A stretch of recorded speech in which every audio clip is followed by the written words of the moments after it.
Hello बच्चों, आज हम आपका ज्योग्राफी का चैप्टर कृषि पढ़ेंगे। आपको पता हमारा जो देश है इंडिया कृषि प्रधान देश है और कृषि की दृष्टि से भारत एक महत्वपूर्ण देश है। कृषि की यानी खेती की दृष्टि से भारत एक महत्वपूर्ण देश है। इसकी 2/3 जनसंख्या कृषि कार्यों में संलग्न है। मतलब इसकी जो 2/3 यानी कि 66% जो जनसंख्या है वो खेती कार्यों में लगी हुई है। भारत एक कृषि प्रधान देश है और उसकी 66% जनसंख्या 66% जनसंख्या किसमें लगी हुई है? खेती कार्यों में लगी हुई है। कृषि एक प्राथमिक क्रिया है, ये भी याद रखना है। कौन सी क्रिया है? ये वन वर्ड में आ सकता है, आपको पहले भी पढ़ चुके हो। कृषि एक प्राथमिक क्रिया है जो हमारे लिए अधिकांश खाद्यान्न, जितना भी हमारे देश में खाने का अनाज या खाने की जो भी चीज़ें उत्पन्न की जाती हैं वो किससे होती है? खेती के द्वारा। हमारे इंडिया में खाने पीने की जो चीज़ें होती हैं, सब्जी, फल और अन्न, वो सारे खेती द्वारा पैदा किए जाते हैं। जो प्राथमिक क्रिया भी है, जो हमारी 66% जनसंख्या कृषि कार्यों में लगी हुई है। ये एक प्राथमिक क्रिया है जो हमारे लिए अधिकांश खाद्यान्न उत्पन्न करती है। खाद्यान्नों के अलावा अतिरिक्त ये उद्योगों के लिए कच्चा माल भी पैदा करती है, जैसे कि कपड़ा बनाने वाली मिल को कॉटन देती है, कपास देती है उगाकर, और जो चीनी बनाने वाले उद्योग है उनको कच्चा माल किसका देती है? गन्ने का। गन्ना बड़े बड़े चीनी मिलों का कच्चा माल होता है और वो कहाँ से आता है? कृषि के द्वारा आता है। और इसके अलावा हमारे इंडिया के अंदर कृषि द्वारा हम कॉफ़ी, चाय वगैरह हम वो करके पैदा करके, चाय कॉफ़ी भी हमारे देश में, असम में चाय कॉफ़ी भी और मसाले हमारे दक्षिण भारत में उगाकर हम क्या करते हैं? निर्यात कर देते हैं, दूसरे देशों को भेजते हैं। चाय कॉफ़ी मसाले की खेती करने के बाद उसको हम कहाँ भेज देते हैं? दूसरे देशों को बेच देते हैं, जिससे हमारे देश के अंदर विदेशी मुद्रा आती है और हमें प्रॉफिट होता है। हम खाद्यान्न उत्पन्न करते हैं कृषि के द्वारा, ज़्यादा से ज़्यादा खाद्यान्न उत्पन्न का होता है कृषि के द्वारा। ये कृषि के द्वारा कच्चा माल पैदा करके उद्योगों को दिया जाता है। चाय कॉफ़ी मसाले कृषि द्वारा पैदा करके दूसरे देशों को निर्यात किए जाते हैं ताकि हमें ज़्यादा कमाई हो सके, विदेशी करेंसी इंडिया में आ सके। और क्या है? कृषि के प्रकार कहते हैं। कृषि हमारे देश में प्राचीन आर्थिक क्रिया है। मतलब प्राचीन आर्थिक क्रिया का मतलब होता है पैसे कमाने संबंधी। मतलब लोग अपने घर को चलाने के लिए, जब कमाई करने के लिए कृषि करते हैं। पिछले हजारों वर्षों के दौरान भौतिक पर्यावरण में, प्रौद्योगिकी और सामाजिक सांस्कृतिक रीति रिवाजों के अनुसार खेती करने की विधियों में सार्थक परिवर्तन हुए। जैसे जैसे भौतिक पर्यावरण में बदलाव आ रहा है, तकनीक प्रौद्योगिकी में चेंज आ रही है, सामाजिक सांस्कृतिक रीति रिवाज बदल रहे हैं, उसी के अनुसार कृषि करने की जो विधियां हैं उनमें बहुत अच्छा परिवर्तन आ रहा है, सार्थक परिवर्तन आ रहा है। जीवन निर्वाह खेती से लेकर वाणिज्य खेती तक, जीवन निर्वाह खेती और वाणिज्य खेती ये दोनों टाइप हैं इसकी खेती की। जीवन निर्वाह खेती से लेकर लोग वाणिज्य खेती तक कृषि में लगे हुए हैं। और वर्तमान समय में भारत के विभिन्न भागों में निम्नलिखित प्रकार के कृषि तंत्र अपनाए गए हैं। पहला है प्रारंभिक जीविका निर्वाह, मतलब वो वाली खेती जो लोग अपना जीवन यापन करने के लिए करते हैं। इसमें क्या होता है?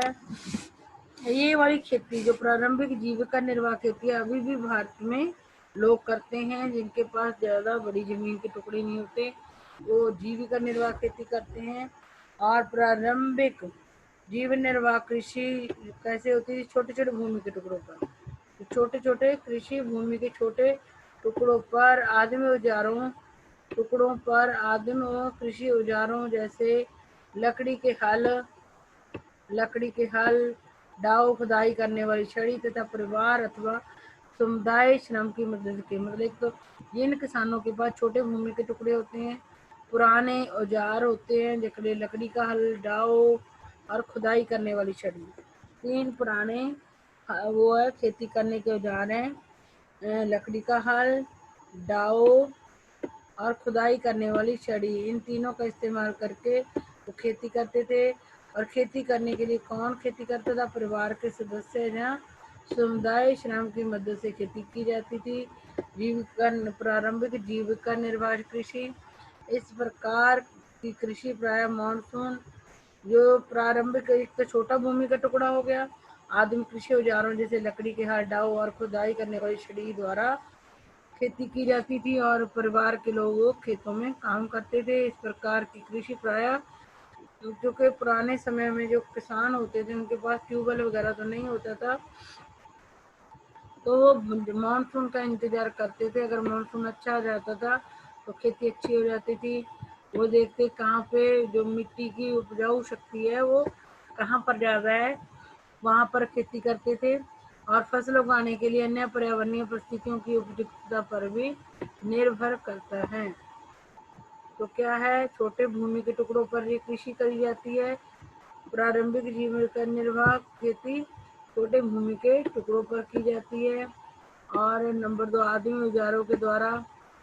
आदिम औजारों के द्वारा यानी कि पुराने जो औजार होते हैं, आदिम औजारों जैसे लकड़ी का हल, डाव और खुदाई करने वाली छड़ी के द्वारा खेती है। परिवार के लोग, 10 समुदाय के लोग ही खेतों में काम कर लेते हैं। और इस प्रकार की कृषि प्राय किसपे? मानसून के। तो जो पुराने किसान होते थे उनके पास ट्यूबवेल वगैरह नहीं होता था, तो वो बारिश के लिए मानसून पर निर्भर होते थे खेती करने के लिए। और मृदा की प्राकृतिक उर्वरता देखते थे वो खेती करने के लिए। और फसल उगाने के लिए अन्य पर्यावरणीय स्थितियों पर उन्हें निर्भर रहना पड़ता था। और अब देखते इसके नाम क्या है। इसको जो प्रारंभिक जीवन निर्वाह कृषि है, इसको कतरन दहन प्रणाली भी कहा जाता है। किसान जमीन के टुकड़े साफ करके उन पर अपने परिवार के भरण पोषण के लिए अनाज व अन्य खाद्य फसल उगाते हैं। इस जो ये वाला सिस्टम है, जो प्रारंभिक जीवन निर्वाह, जिसको कतरन दहन प्रणाली, जीवन की प्रारंभिक जीवन निर्वाह कृषि को कतरन दहन प्रणाली भी कहा जाता है। इसमें किसान जमीन के टुकड़े साफ करके उन पर अपने परिवार के को पालने के लिए, जब भरण पोषण करने के लिए अनाज उगाता है और अन्य खाद्य फसलें उगाता है। जब मृदा, जिस जगह पर वो खेती कर रहा होता है, जब वहाँ की मिट्टी की उर्वरता कम हो जाती है तो किसान आगे नए टुकड़े पर स्थानांतरण हो जाता है, चला जाता है और कृषि के लिए भूमि का दूसरा टुकड़ा साफ करता है। पुराना जिसकी उपजाऊ शक्ति कम हो जाती है उसको छोड़कर वो नए भूमि के टुकड़े पर स्थानांतरित हो जाता है और कृषि के लिए भूमि का दूसरा टुकड़ा। और फिर वो जब पुराने टुकड़े को छोड़ देता है तो नए भूमि के टुकड़े को साफ करके वहां पर खेती करनी शुरू कर देता है। वो दूसरे टुकड़े को, पुराने टुकड़े को छोड़ देता है जिसपे उसने बार बार फसलें उगाई हैं। कृषि के इस प्रकार के स्थानांतरण से प्राकृतिक प्रक्रियाओं पर द्वारा मिट्टी की उर्वरता शक्ति बढ़ जाती है। अगर जिस टुकड़े को हम खाली छोड़ देते हैं वो करके, तो उसकी क्या होती है, उर्वरता शक्ति जो होती है वो बढ़ जाती है। जिस जमीन के टुकड़े को हम खेती करने के बाद थोड़ी देर छोड़ देते हैं तो उसकी अपने आप ही उपजाऊ शक्ति वापस आ जाती है, अलग अलग प्राकृतिक प्रक्रियाओं द्वारा। क्योंकि किसान उर्वरक तथा अन्य आधुनिक तकनीकों का प्रयोग नहीं करते, इसलिए इस प्रकार की कृषि में उत्पादकता कम होती है। और ये चीज, एक तो छोटा भूमि का टुकड़ा होता है, एक आदम पुराने जो लकड़ी का हल, डाव और खोदने वाली छड़ी से कृषि की जाती है। और इसमें क्या होता है, इसमें लोग मानसून पर, इनके पास ट्यूबवेल नहीं होता, मानसून पर निर्भर होते हैं। मृदा की उर्वरता और उपयुक्तता और अन्य पर्यावरणीय परिस्थितियों की उपयुक्तता पर निर्भर करती है कि कैसी कृषि होगी। और जिसको कतरन दहन प्रणाली भी कहा जाता है प्रारंभिक जीवन निर्वाह को। इसमें जमीन के टुकड़े को साफ करके वो जो भी किसान होता है अपनी फैमिली का पेट भरने के लिए खेती करता है। जब मृदा की जिस जगह वो का खेती कर रहा होता है उसकी उर्वरता कम हो जाती है तो किसान दूसरे भूमि के टुकड़े टुकड़े पे स्थानांतरित हो जाता है, यानी कि चला जाता है और फिर दूसरा भूमि का टुकड़ा साफ करता है।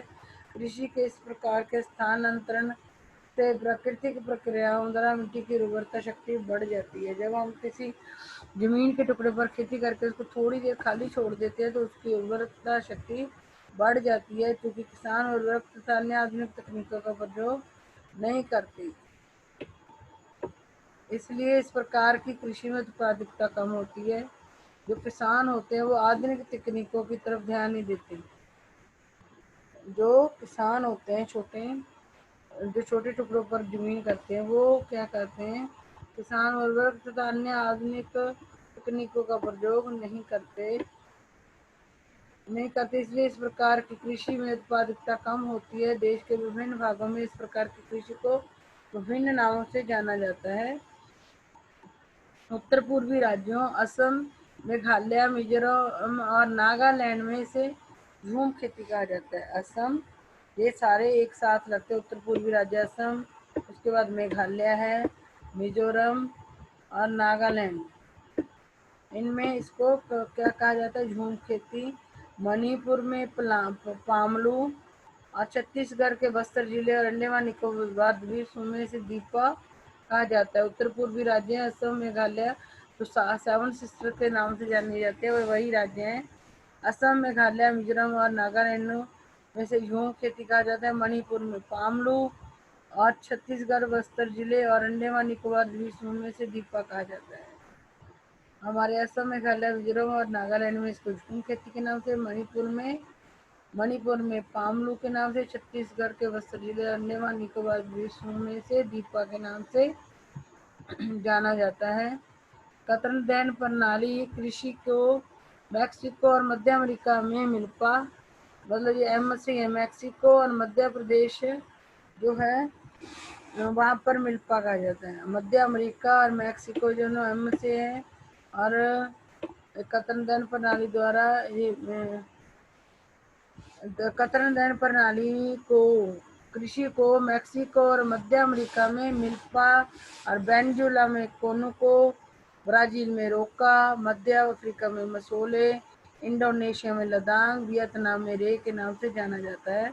ये एम से मैक्सिको और मध्य अमेरिका में मिल्पा, एम से मैक्सिको, एम से मध्य प्रदेश में मिल्पा, वेनेजुएला में कोनुको, ब्राजील में रोका और मध्य अफ्रीका में मसूले, इंडोनेशिया में लदांग और वियतनाम में रे के नाम से जाना जाता है।